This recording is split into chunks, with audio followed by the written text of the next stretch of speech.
Assalamualaikum warahmatullahi wabarakatuh. Selamat pagi anak-anak kelas 5 2. Semoga tetap semangat walaupun kita masih belajar jarak jauh yang entah sampai kapan waktunya.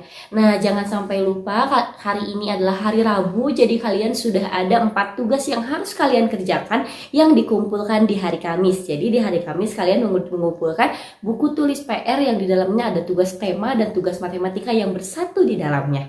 Ngerti ya anak-anak?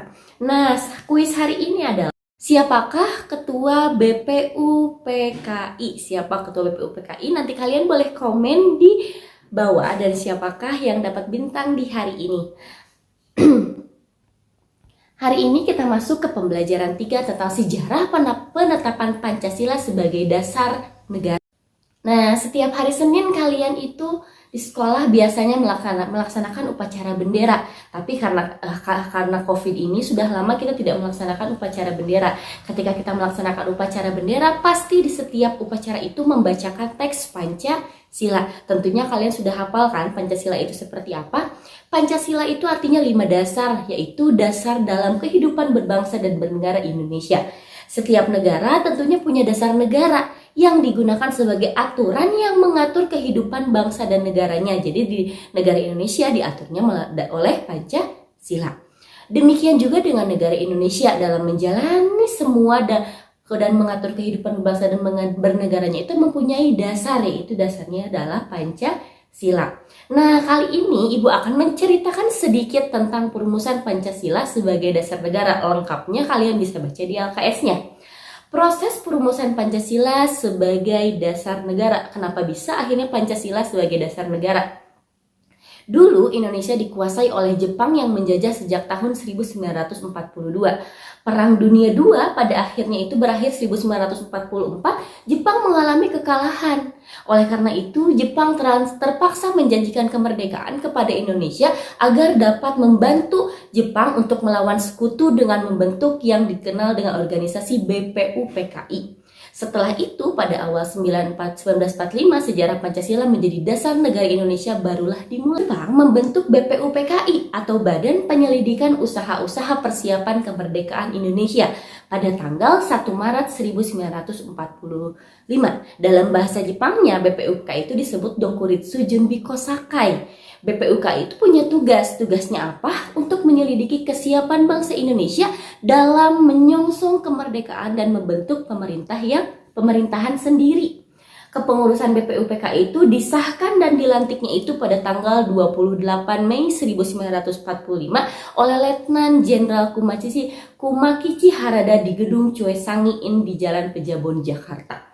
Nah, ketua BPUPKI ini adalah Dr. Rajiman Wediodiningrat yang diwakili oleh Ichiban Ase dari Jepang. Sekretarisnya RP Suroso dan anggotanya berjumlah 64 orang. Nah, sidang pertama BPUPKI itu dilaksanakan selama 3 hari dari tanggal 29 Mei sampai tanggal 1 Juni 1945. Dalam sidang tersebut membahas rumusan negara untuk Indonesia yang merdeka.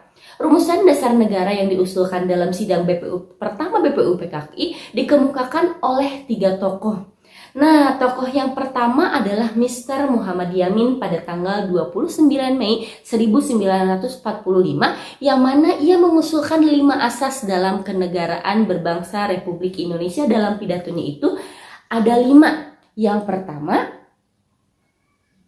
peri kebangsaan, yang kedua peri kemanusiaan, ketiga peri ketuhanan, keempat peri kerakyatan, dan kelima kesejahteraan rakyat atau keadilan sosial.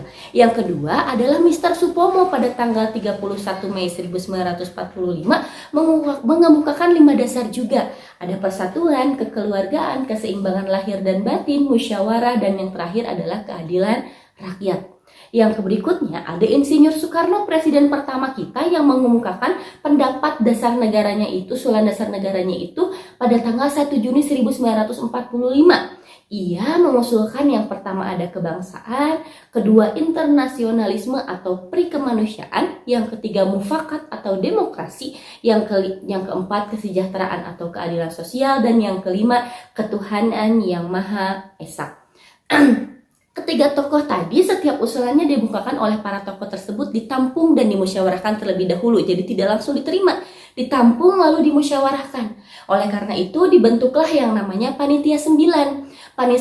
Panitia 9 ini tugasnya untuk melanjutkan usulan-usulan tentang dasar negara.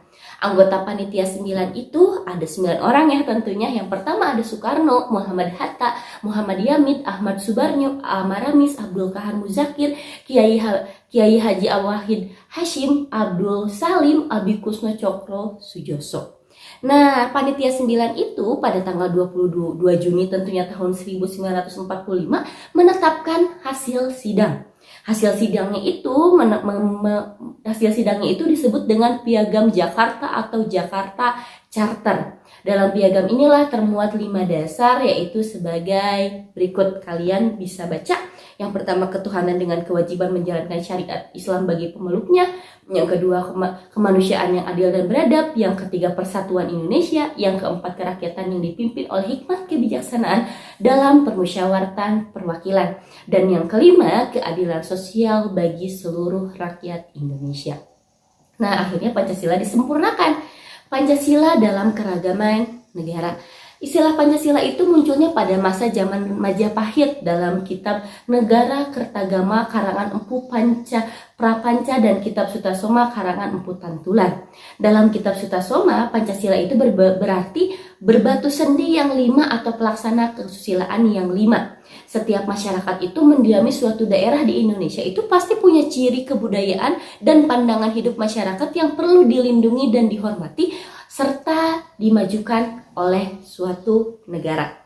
Pancasila itu digunakan sebagai dasar negara dan pandangan hidup bangsa Indonesia, yang mana karena nilai-nilai Pancasila itu dijadikan sebagai kepribadian bangsa Indonesia.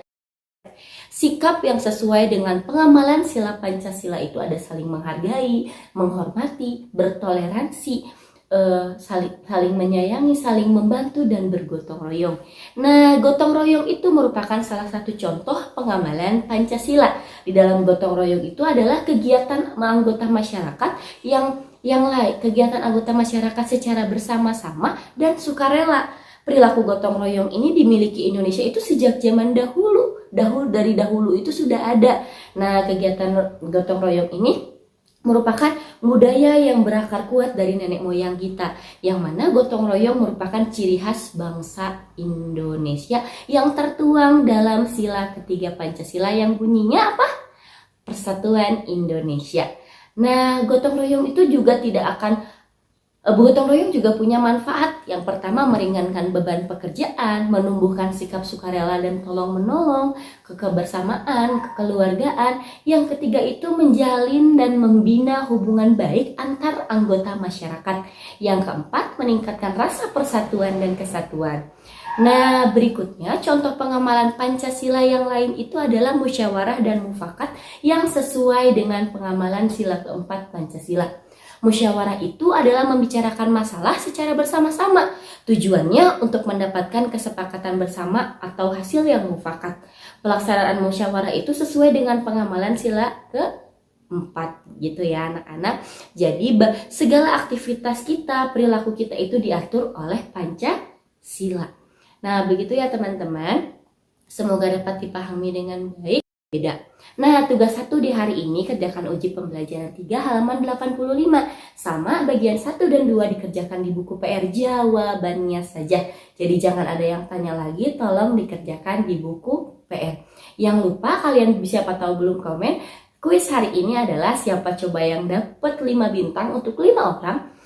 Siapakah Ketua BPU PKI? Oke, selamat belajar. Kita masih lanjut ke tugas matematika. Assalamualaikum warahmatullahi wabarakatuh. Bye-bye.